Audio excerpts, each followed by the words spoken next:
This is John Soforic, a happy middle-aged man who was able to retire at 49 with $20,000 per month in passive income.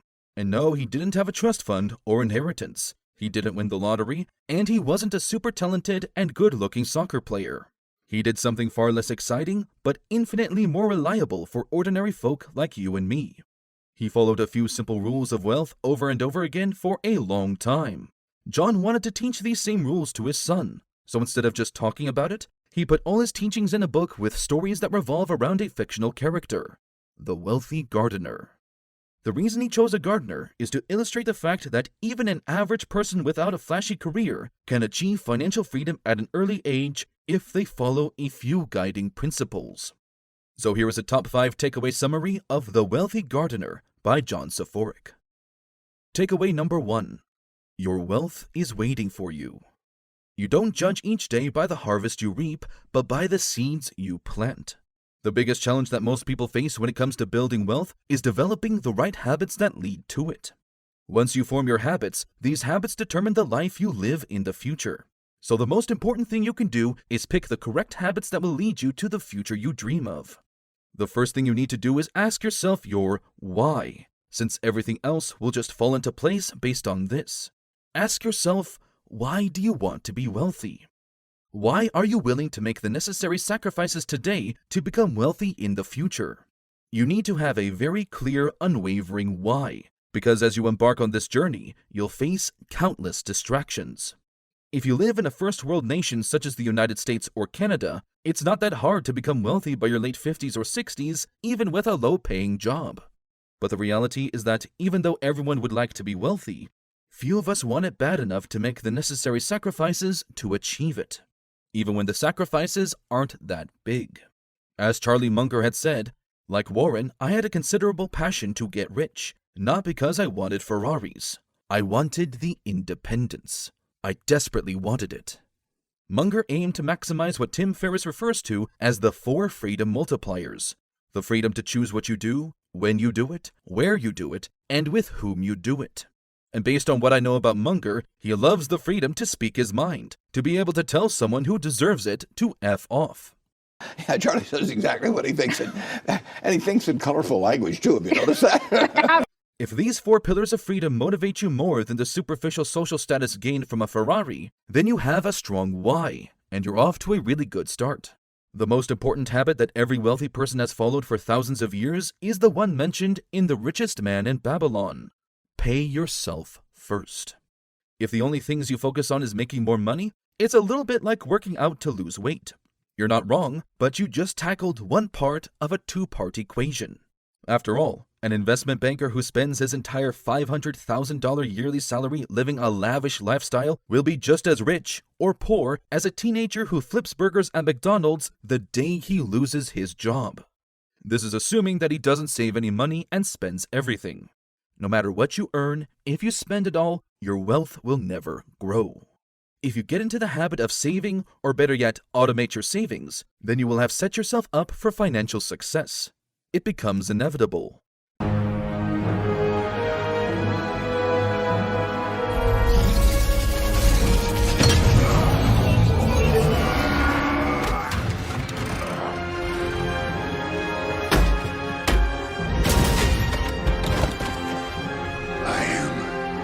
Inevitable.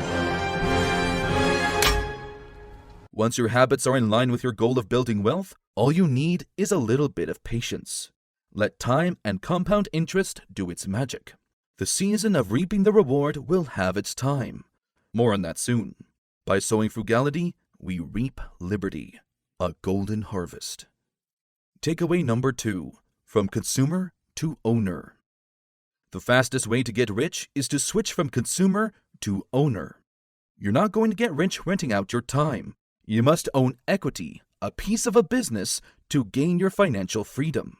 You will get rich by giving society what it wants but does not yet know how to get. At scale. Naval Ravikant. According to the author of The Wealthy Gardener, the surefire way to wealth is through the ownership of stocks, real estate, or your own business. Starting from youth and continuing throughout your life, you always have a choice between buying a meal from McDonald's versus saving up to buy McDonald's stock. Similarly, you can choose between cans of Coke or shares of Coca-Cola. When you switch from buying products to buying shares of a business, a funny thing happens. When you go out with your friends and see them buying a Happy Meal from McDonald's with a Coke on the side, you are literally seeing your friends giving you money. For all you naysayers, yes, a single share of Coca-Cola or McDonald's might only allow you to own a billionth of the business. But it's still 1/billionth more than everyone else who owns nothing. And this tiny income advantage compounds over time, as you'll be able to slowly acquire more shares. Before you know it, there will come a time when you earn more from your ownership than people's full-time salaries. That's when you're on the path to lifelong wealth. Fun fact, Warren Buffett took home $500 million in dividends last year from Coca-Cola as an owner. The CEO took home 50. He spent less time working on Coca-Cola than the CEO did. The wealthy gardener makes the resemblance to a fish in a small pond. A fish that has a slight size advantage compared to others will be able to collect more food for itself.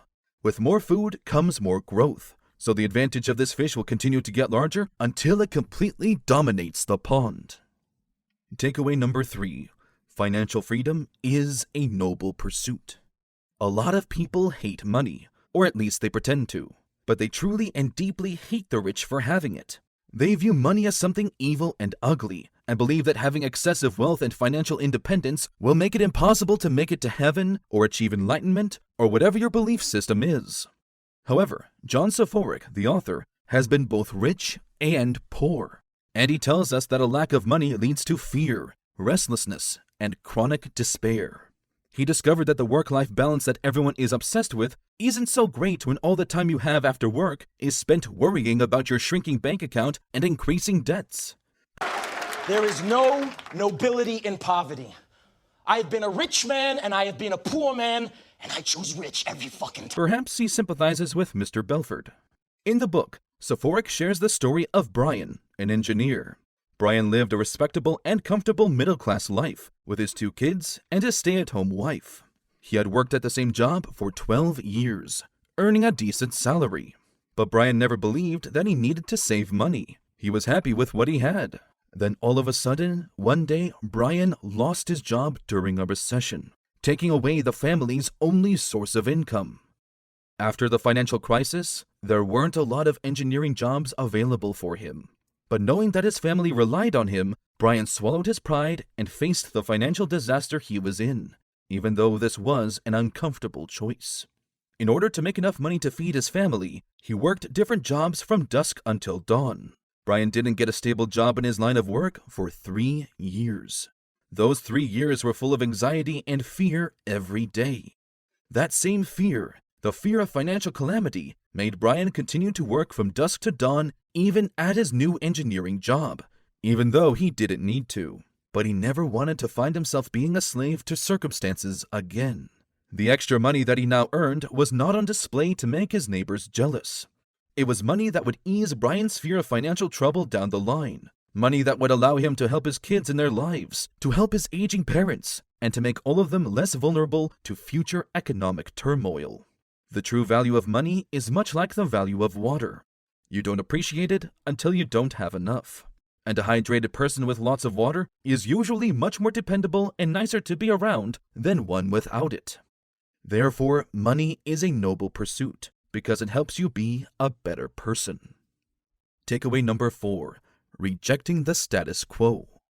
According to the wealthy gardener, rule number 1 is that you will not get the richest condition you want, but the poorest condition you will accept. Let's unpack what this means. Let's say that you live in a lousy apartment with a low-paying job and a lousy partner. If you tolerate this, your lifestyle will probably remain more or less the same. Simply wanting a better life won't get you anywhere. But rejecting the status quo and raising your standards to accept nothing less than significant improvement will. And this principle isn't limited to investing. It applies to all aspects of your life. All important work is uncomfortable and challenging, because changing the status quo is also fundamentally uncomfortable and challenging. A good garden will always have weeds that keep us working. And the only thing you can be absolutely sure of is that if you tolerate bad conditions, the bad conditions will remain. You've got to find what you love, and that is as true for work as it is for your lovers. If you haven't found it yet, keep looking, and don't settle. Takeaway number 5. Recognizing the seasons. Building wealth is a drama that unfolds in 3 acts. The first act is spring. This season lasts about 30 years, and this is the time when we focus on learning about money so we are equipped to grow and maintain it in the future. This is when you plant the seeds of your future wealth. The seeds don't have to be anything other than knowledge at this point, because, to be frank, most people in their 20s don't provide the world with the required value necessary to generate large sums of money. However, that's not to say there aren't ways for young people to set up a simple business that generates value for people at scale and returns large profits over time. I discovered one such business model recently that I think you guys will love. Check the link in the description to learn more about it. Moving on, as soon as you start making some money, remember to form the habit of paying yourself first and being an owner rather than just a consumer. Don't rush it, don't compare yourself to others, and don't put yourself down. The time for earning and compounding will come. Instead, focus on acquiring knowledge and don't force yourself to be wealthy by your 30th birthday, because placing harsh time limits on yourself will tempt you to do something stupid. Instead, keep the next season in sight, which is summer. If you're between 30 and 60, you're currently enjoying summer. This is when the seeds you planted in your teens and 20s sprout to life, and given a well-prepared and fertile soil, the money should start to grow exponentially. One piece of advice is to keep spending like you did before your income started to increase. The key to growing your wealth quickly is to spend like a student, but earn like an adult. Another tip to make money quickly at this stage is to switch jobs or use a potential switch as leverage in negotiating the salary at your current job. Remember to keep paying yourself first. This is the time when you are most vulnerable to try to keep up with the Joneses, so remove the extra money from your site and set up automatic savings with your bank. When you hit your 60s, you enter the fall and harvest season. This is when you will be the most happy or disappointed with the choices you've made in life. If you have accepted hard work, paid yourself first, invested the surpluses, and haven't interrupted the compounding effect, you will now be able to do whatever you want to do. However, if you have failed to live below your means, have failed to make the required sacrifices, and have failed to apply an owner's mindset, you will probably have to continue doing something you might not want to do, simply because you took the path of least resistance during the 2 previous seasons. Take each season as it comes. 30 and 60 may not be the exact cutoff points for you, but for everyone, there's a time for sharpening the axe, a time for cutting down trees, and a time for reaping the rewards. So the number one obstacle between you and your future wealth is your habits. Create the right ones, and wealth becomes inevitable. Create the wrong ones, and wealth becomes achievable only by winning the lottery. Switch from being a consumer to also being an owner. Wealth is a noble pursuit. You'll be a much more dependable person for your loved ones, and you'll be a more cheerful person for everyone around you. If you accept mediocrity, you'll end up with mediocrity. If you accept nothing less than excellence, well, there's a good chance you'll get excellence. There's a time for sharpening the axe, a time for cutting down trees, and a time for reaping the rewards. I know a lot of people who watch videos like this are older people who have made financial mistakes in their youth. I have good news and bad news. The bad news is that you're at a disadvantage since time is not on your side. The good news is that you can compensate for your lack of time by increasing the leverage you have in your money-making ventures.